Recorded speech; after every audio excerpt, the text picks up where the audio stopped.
എന്തായാലും ഞാനും വിശാഖും കൂടെ ഒരു മണിക്ക് നമ്മുടെ ഇറാനിൽ മന്തി കഴിക്കാൻ പോയിരുന്നടാ. ഇറാനില്ലേ ഉച്ചയ്ക്ക് 1 മണിക്ക് ഇന്നലെ മന്തി കഴിക്കാൻ പോയിരുന്നു. പക്ഷെ മന്തി കഴിക്കാൻ വേണ്ടി ഓർഡർ ചെയ്തിട്ട് ടേബിളിൽ പോയിരുന്നപ്പോഴാണ് ഫ്രണ്ടില് 2 പേര്. ആരെന്നറിയാലോ?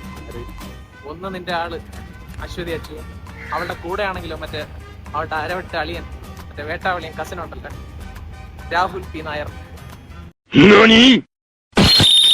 അവനും ഉണ്ടായിരുന്നു. അവൻ മറ്റേ ബെസ്റ്റിയും കസിൻ ടാഗ് ഒക്കെ ഇട്ട് അവളെ വളയ്ക്കാനുള്ള പരിപാടിയാണ്. നീ കുറച്ച് അവളെ അടുത്ത് പറഞ്ഞ് മനസ്സിലാക്കണമാണ് ബെറ്റർ. സൂക്ഷിച്ചാൽ ദുഃഖിക്കണ്ട, അത് മാത്രമേ ഞാൻ പറയുന്നുള്ളൂ. നീ കുറച്ച് സെൻസിറ്റീവ് ആണ്, ഈ കാര്യം കുറച്ച് പക്വതയോടെ അതിന്റെ ഒരു ക്ലാരിറ്റിയിൽ അവളെ പറഞ്ഞ് മനസ്സിലാക്കിയാണ്. നീ സീനാക്കണ്ട, അത്രയും വലിയ എല്ലാരെയും മനസ്സിലാക്കണം. അവള് നിനക്ക് അറിയാന്നുള്ളതല്ലേ? അവള് അങ്ങനെയല്ല, കാര്യം അതല്ല. ശരിക്കും എല്ലാരും പറ്റിപ്പാളിയാ, എല്ലാരും പറ്റിപ്പാ. അവൻ മാത്രം തന്നെ തല്ലിപ്പൊളി. എനിക്ക് അപ്പോഴേ തോന്നി, അവള് ചെമ്മാടാളിയ. എനിക്ക് അപ്പോഴേ തോന്നി.